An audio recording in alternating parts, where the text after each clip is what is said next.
Students, आज की video में हम देखेंगे कि इनकम टैक्स के पर्पस से डेप्रिसिएशन कैसे निकालते हैं। इनकम टैक्स में डेप्रिसिएशन लगाने का तरीका अलग और सिस्टमैटिक होता है। जब हम छोटी क्लासेस में थे 11th-12th में, तो डेप्रिसिएशन की जो रेट हमें दी हुई होती थी हम उसे मान लेते थे। यहाँ पे इनकम टैक्स एक्ट में पहले से रेट डिसाइड होती है कि मशीन कितना होगा, बिल्डिंग कितना होगा। पहले से ही कंडीशन तय होती है कि आपको डेप्रिसिएशन तभी मिलेगा जब आप असेट के ओनर होगे, असेट को आप यूज़ करोगे, असेट को आप बिजनेस के लिए यूज़ करोगे। ऐसी कुछ कंडीशंस होती हैं। प्लस माइनस करने का खास तरीका होता है, सो मैं आपको उसी के बारे में बताऊंगा। आइए, question 1, Messrs Bharat Udyog owns the following assets as on 1 April 2019। Okay, जिस दिन मैं ये लेक्चर आपको पढ़ा रहा हूँ तो आज समझिए तारीख है 26 अक्टूबर 2020। ओके, तो अभी जो ईयर चल रहा है वो है 2021। तो 2021 में जो हम कर रहे हैं वो है असेसमेंट।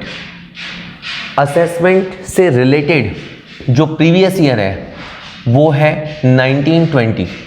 इनकम टैक्स के बेसिक बातें आपको पता होंगी, ये मान के मैं बता रहा हूँ आपको कि असेसमेंट ईयर 2021 है, उससे रिलेटेड प्रीवियस ईयर 1920 है।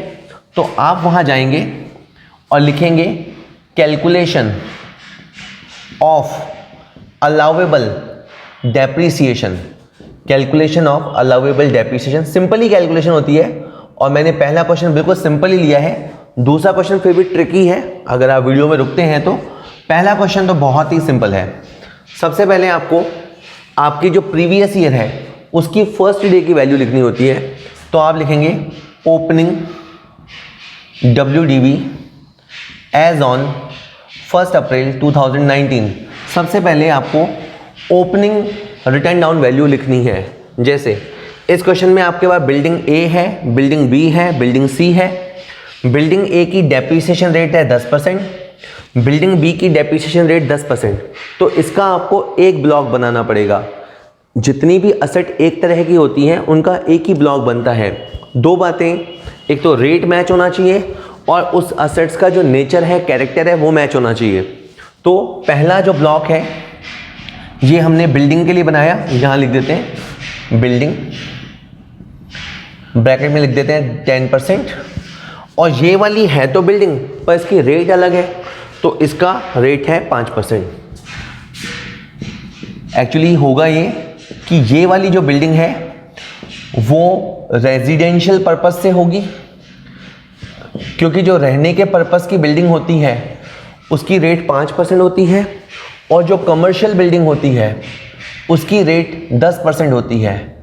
खैर, हमें तो रेट गिवन है तो अभी हमें रेट याद करने की ज़रूरत नहीं है। वैसे एग्ज़ाम में हमें रेट्स भी याद करके जानी होती है।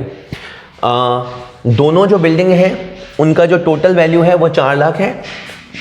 तो इससे ये समझ में आता है कि हर एसेट का सेपरेट कॉलम नहीं बनाना, ब्लॉक वाइज चलना है। एक और बिल्डिंग है वो आपकी 80,000 की है। अब आपको याद करना है यहाँ पे add purchases during the year. Purchases during the year, अगर आपने कोई परचेज किया है इस सीजन में 1920 में 1 अप्रैल 2019 से लगा के 31 मार्च 2020 के बीच में अगर कोई परचेज किया है तो आपको यहाँ लिखना है during the previous year 1920। During the previous year 1920 the firm acquired the following assets. Building E 2 lakh रुपए 1 May 2019 belong to 10% rate. Building F 40,000 10 July 2019 rate 5%। तो इन्होंने एक बिल्डिंग ये वाली खरीदी है, ये वाली बिल्डिंग तो है 2 लाख की। और समझाने के लिए मैं यहाँ लिख देता हूँ 1 मई। हमने इसे 1 मई पे परचेज किया है। और एक और बिल्डिंग है वो F नाम से है, 40,000 की बिल्डिंग है, 40,000 की बिल्डिंग है। और ये बिल्डिंग हमने 10 जुलाई को परचेज की है, 10 जुलाई को। ओके, चलिए जी, इस पे कॉन्सेंट्रेट करें। 4 लाख की बिल्डिंग पहले थी, 2 लाख की परचेज हुई, तो अब इस ब्लॉक की वैल्यू टोटल हो गई 6 लाख, और इस बिल्डिंग की ब्लॉक की वैल्यू हो गई 1,20,000। ठीक है सर, इसमें से सर हम लेस करेंगे, less sold during the year. अगर 1920 के दौरान अगर 1920 के दौरान हमने सेल किया है इसे या इसे किसी को भी, तो वो लेस करेंगे और सेलिंग प्राइस लेस करेंगे। जैसे the firm sold the following asset during the previous year 1920। Building a किस ब्लॉक में आती है? फर्स्ट ब्लॉक में आती है।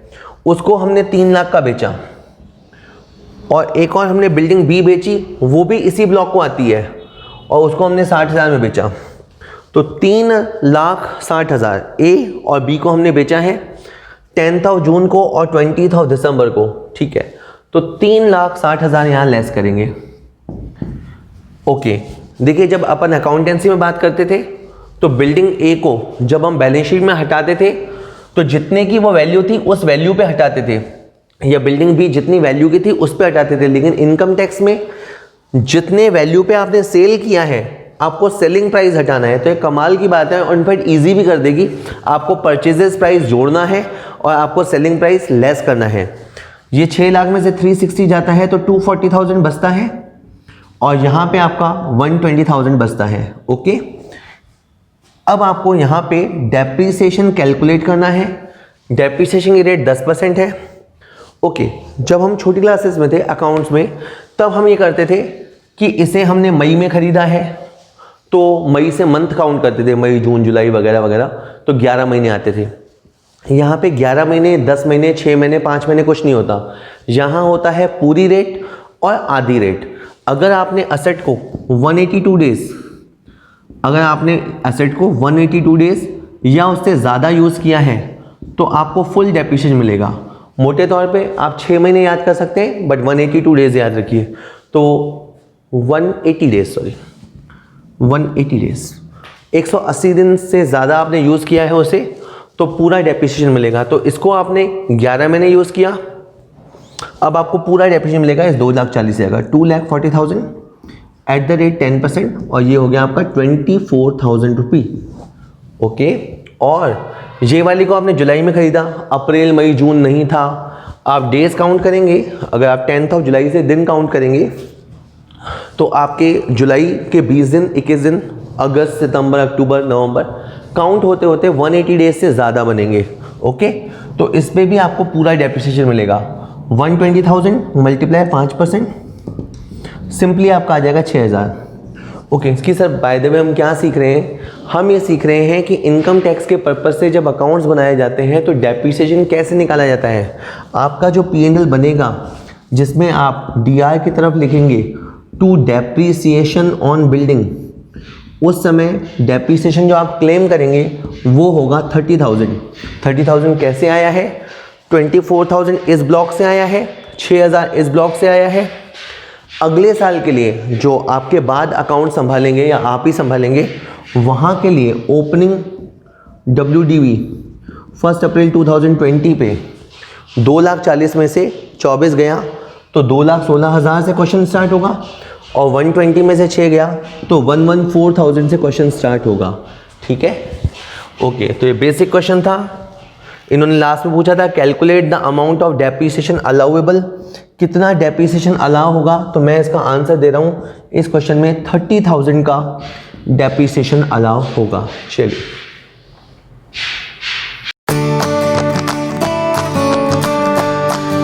डेप्रिसिएशन पे अपन एक क्वेश्चन और देखते हैं। देखिए इस बार क्या है केस। हर बार क्वेश्चन को आप एक केस स्टडी की तरह लीजिए कि आप एक टैक्स प्रैक्टिशनर हैं या आप एक चार्टेड अकाउंटेंट हैं और एक क्लाइंट आया है आपके पास जो अपने बारे में बता रहा है, जो भी उसने परचेज सेल किया उसके बारे में वो आपको बताएगा। मिस्टर राम के पास 1 अप्रैल 2019 को प्लांट ए और प्लांट बी हैं जिन पे 15% की रेट से डेप्रिसिएशन अनिवार्य है। ओके, आप कह सकते हैं कि सर क्वेश्चन इंग्लिश में, हिंदी में, मैं मिक्स रखूँगा ताकि दोनों तरह के स्टूडेंट बेनिफिट ले सके। वैसे धीरे धीरे आप कोशिश कीजिएगा कि थोड़ा इंग्लिश पढ़ना ज़्यादा शुरू कीजिएगा, क्योंकि हायर स्टडीज़ की अधिकतर जो बुक्स हैं वो इंग्लिश में ज़्यादा अवेलेबल होती हैं। आइए, मिस्टर राम के पास 1 अप्रैल 2019 को प्लांट है, प्लांट ए और बी है जिन पर 15% की रेट से डेप्रिसिएशन अनिवार्य है। अनिवार्य का वैसे मतलब बता दूं, डेप्रिसिएशन लेना कंपलसरी होता है, डेप्रिसिएशन लेना चॉइस नहीं होता। जो भी असेसी होता है, मतलब जो इनकम टैक्स की कैलकुलेशन जिसके लिए हो रही है, उसे डेप्रिसिएशन अपनी बुक्स में दिखाना ही पड़ेगा। अगर वो बिजनेस कर रहा है असेट को यूज़ करता है तो उसे डेप्रिसिएशन क्लेम करना ही है। इनका उस तिथि को अपलिखित मूल्य 1.5 लाख है। पहले अपन यहाँ तक बात समझ लेते हैं। अगेन मैं कहूँगा कि जिस दिन मैं ये वीडियो शूट कर रहा हूँ उस दिन तारीख है 26 अक्टूबर 2020, यानी जो ईयर चल रहा है वो है 2021। 2021 पे हम जो कर रहे हैं वो है असेसमेंट ईयर 2021, और 1920 ये हो गया आपका प्रीवियस ईयर। पूरा इसका मतलब क्या है, 1920 में जो भी आपने हरकतें की, जो भी आपने परचेज सेल किया, उसका फैसला हम अब कर रहे हैं। इसलिए आपका जो स्टार्टिंग डे है वो ये है। तो सबसे पहले ओपनिंग रिटर्न डाउन वैल्यू आपको मार्क करनी है, ओपनिंग WDV आपको लेनी है जो कि है 1,50,000। उसके बाद क्वेश्चन कुछ भी कहे ना कहे, आपको इसके अंदर प्लस करना है purchases during the year. Purchases during the year का मतलब हुआ कि क्या 1920 के दौरान कोई आपने एसेट परचेज की क्या? तो कहता है कि उन्होंने, मिस्टर राम ने 15 जून 2019 को एक नया प्लांट खरीदा 15,20,000 में। इसमें से 9 लाख का भुगतान कैश में तथा शेष राशि का भुगतान RTGS के ट्रांसफर से किया गया। इस क्वेश्चन में इन्होंने एक प्रैक्टिकल रूल जोड़ दिया। देखिए, हमने एक नया प्लांट खरीदा और हम जल्दीबाजी में 15,20,000 लिख देते हैं, लेकिन देखिए अगर आप किसी चीज़ के लिए 10,000 रुपये तक का पेमेंट कैश करते हो वो तो चलेगा, लेकिन 10,000 से ज़्यादा कैश पेमेंट करोगे तो वो डिसअलाउ हो जाएगा। तो आपने जो 15,20,000 रुपये का पेमेंट किया है उसमें से आपने 9 लाख कैश दे दिया, तो इस कैश को माना नहीं जाएगा। देखिए, गवर्नमेंट ऑफ इंडिया पूरा ट्राई करती है कि अधिकतर ट्रांजैक्शन ट्रांसपेरेंट हो और एक बैंकिंग चैनल के थ्रू हो। कैश में जो ट्रांजैक्शन होते हैं उनको पकड़ पाना बड़ा मुश्किल होता है, इसीलिए ये रूल डाल दिया गया कि 10,000 से जितनी भी बड़ी पेमेंटें हैं वो कैश के अलावा होनी चाहिए। फिर वो चेक हो सकता है, ऑनलाइन ट्रांसफ़र, RTGS, NEFT, कुछ भी हो सकता है, बट कैश को अवॉइड करने के लिए। तो अब इस बंदे ने परचेज़ किया, इसकी सज़ा ये है कि 9 लाख रुपए को आप अपनी कॉस्ट नहीं मानेंगे, आप केवल और केवल 6,20,000 जो बचा है उसे ही अपनी कॉस्ट मानेंगे। आपका जो कॉस्ट ऑफ परचेज है वो 6,20,000 है। कि सर ये सज़ा कैसे हो गई? आपकी असेट की वैल्यू को कम कर दिया तो अब आप डेप्रिसिएशन भी कम ही ले पाओगे, डेप्रिसिएशन कम ले पाओगे तो एक्सपेंस कम होगा, एक्सपेंस कम होगा तो प्रॉफिट बढ़ जाएंगे, प्रॉफिट बढ़ जाएंगे तो टैक्स लग जाएगा। तो आपने ये जो कैश, गवर्नमेंट ने मना किया, फिर भी आपने कैश में पेमेंट किया तो आपने गवर्नमेंट की नहीं सुनी, तो गवर्नमेंट अब एक तरह से आपसे ज़्यादा टैक्स वसूल करेगी। जब आप इस पूरी चेन को समझेंगे तो आप समझेंगे हाँ यार कि इससे बढ़िया तो अपन बैंक से पेमेंट करते तो ज़्यादा अच्छा होता। खैर 720, यहाँ पे आप परचेज़ की तारीख जरूर ध्यान दिया करो कि कौन सी परचेज़ की तारीख है। वो है 15 जून 2019। इसमें एक्चुअली आपको चेक ये करना होता है कि क्या ईयर एंड तक 180 दिन पूरे हो जाएंगे या नहीं। तो 15 जून से अगर आप शुरू करेंगे तो आपके आराम से 180 दिन पूरे हो जाएंगे, कोई प्रॉब्लम नहीं है। ओके, इस नए प्लांट पे भी 15% की रेट से डेप्रिसिएशन अनिवार्य है। जो हमारा पुराना प्लांट था, यहाँ पे जो क्वेश्चन चल रहा है वो है प्लांट का और इसका रेट है 15%। अगर इसका रेट अलग होता तो मैं इसके लिए सेपरेट कॉलम बनाता, ये इसी रेट का है इसीलिए तो इस कॉलम में लिखा है। आगे 29 दिसंबर 2019 को उन्होंने प्लांट बी को, जिसकी एक्चुअल कॉस्ट 5 लाख थी और जिसकी WDV 1,10,000 थी, उसे 9,20,000 में बेच दिया। अब के बाद इन्होंने सेल किया है, ठीक है, माइनस सोल्ड। इसमें 920 लिखा हुआ है।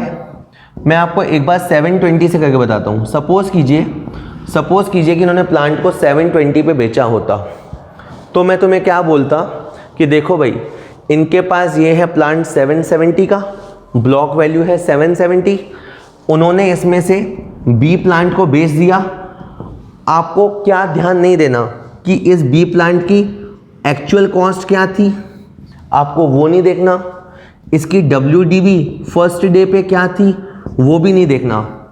आपको तो केवल इसका सेलिंग प्राइस पकड़ना है। मान लो ये 7,20,000 है तो आपको ये 7,20,000 रुपये लेस करना है और ये 50,000 बचता, ठीक है, 50,000 बच जाता इस 50,000 पे एक तो आप 15% डेप्रिसिएशन लेते और साथ ही साथ ये जो 6,20,000 है इस पे आप 20% का एडिशनल डेप्रिसिएशन लेते।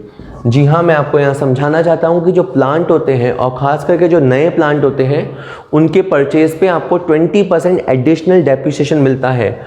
तो आपका इस ब्लॉक वैल्यू पे 15% और कॉस्ट ऑफ परचेज पे 20% एडिशनल डेप्रिसिएशन बनेगा। तो 50,000 का 15% 7,500 होता और 620 का 20% 124,000 होता।